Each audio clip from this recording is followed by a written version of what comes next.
बिगाड़ा। तीन बहुओं के रवैये से सासू माँ बहुत परेशान थी। दरअसल बात ये थी कि तीनों बहुओं में किसी बात को लेकर अनबन हो गई थी। तब से ही तीनों एक दूसरे से मुंह फुलाए रहती थी। ना कोई सीधे मुंह किसी से बात करती, ना किसी का कहना मानती। पड़ोसी भी इस बात को जानते थे और जाने कैसे कैसे बातें भी करते। इसीलिए सासू माँ ने तीनों बहुओं को तुरंत अपने कमरे में बुलाया। मैं कई दिनों से देख रही हूँ, तुम तीनों अलग अलग सारे काम कर रही हो। ये सब नहीं चलेगा, तीनों को मिलकर ही काम करना पड़ेगा। सास की बात सुनकर एकदम से बड़ी बहू बोल उठती है। नहीं मम्मी जी, मैं इन दोनों के साथ कुछ नहीं कर सकती। मैं इस घर की बड़ी बहू हूँ, फिर भी ये मेरा कहना बिल्कुल भी नहीं मानती। अरे जेठानी जी, जानबूझकर मुझे डबल काम करवाती है आप। और छोटी मुझसे टेढ़े मुंह ही बात करती है। इन दोनों के बीच हमेशा सैंडविच बन जाती है मेरी, और मैं हमेशा आलू की तरह बीच में मसली जाती हूँ। मम्मी जी, इन दोनों को लगता है कि मैं छोटी हूँ तो इनके पैरों तले दब जाऊंगी, लेकिन नहीं, मेरा भी उतना ही अधिकार है जितना इन दोनों का है। बड़ी आई दोनों मेरी चुगली करने के लिए, मुझे क्या कम समझ रखा है। तीनों बहू एक दूसरे से बहस करने लगती है और सास दोबारा ये देखकर टेंशन में आ जाती है और सबसे कहती है, चुप हो जाओ, अब से तुम तीनों सारे काम एक साथ करोगी। आंख बंद करके एक दूसरे की बात सुनोगी। तुम तीनों इस बात को गांठ बांध लो, वरना अगली छुट्टियों में तुम्हारा अपना मायके जाना कैंसिल। सास की बातें सुनकर डर के मारे तीनों हामी भर देती हैं। जी मम्मी जी, मैं समझ गई। हाँ मम्मी जी, जैसा आप कहें।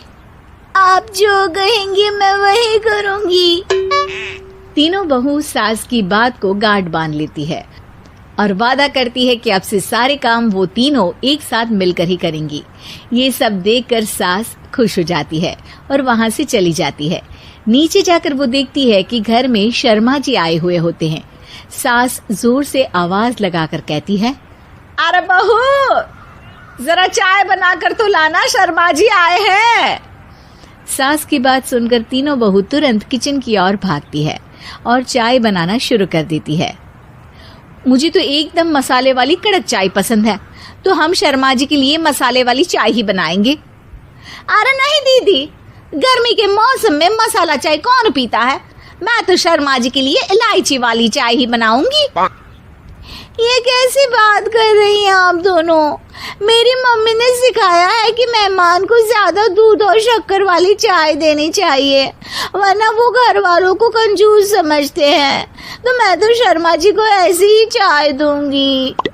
तीनों बहुएं अपने अपने तरीके से चाय में शक्कर, मसाला, पत्ती सब डाल देती है।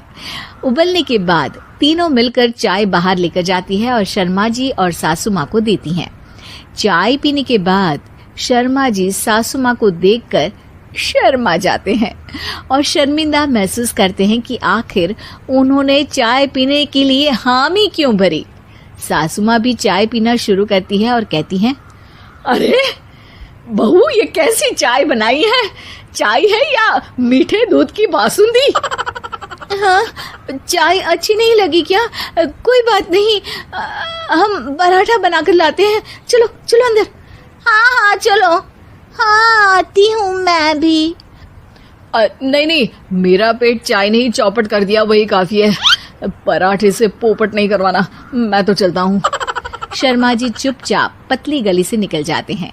अगले दिन सास बहुओं से कहती है, अरे बहू, जाओ जाके ऊपर के गेस्ट हाउस की सफाई कर दो।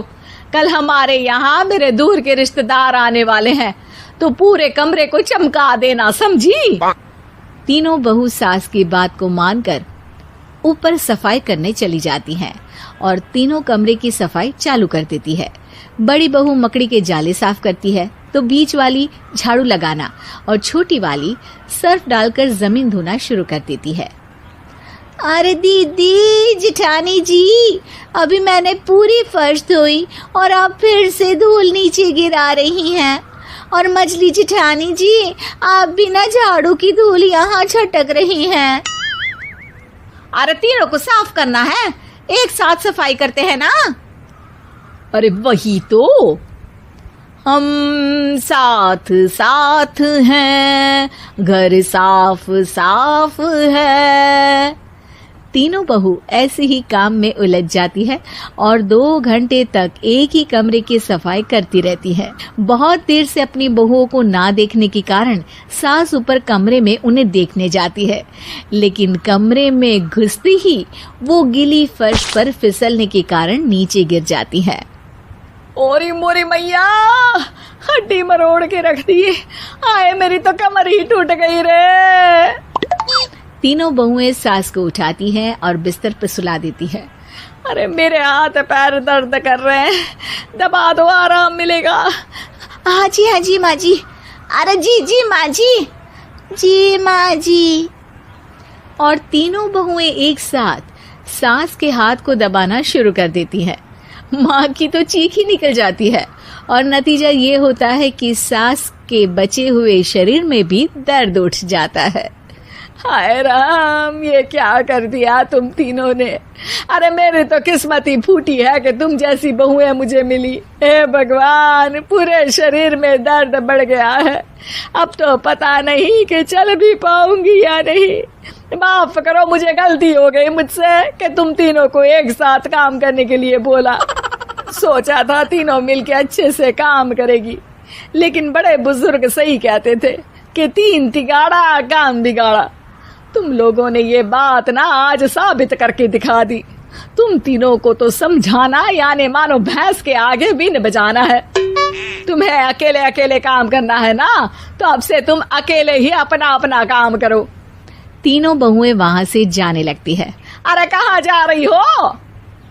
आप ही ने तो कहा कि अपना अपना काम करो, तो मुझे मुल्तानी मिट्टी लगानी है। अरे मुझे भी तो नेल पॉलिश लगानी है, मुझे ना मेहंदी लगानी है। सास अपना सर पीट लेती है और कहती है, अरे मुझे भी लगाना है कुछ। क्या माँ जी? क्या माँ जी? क्या माँ जी? तुम्हारे घर वालों को फोन तुम्हारी हरकतें बताने के लिए।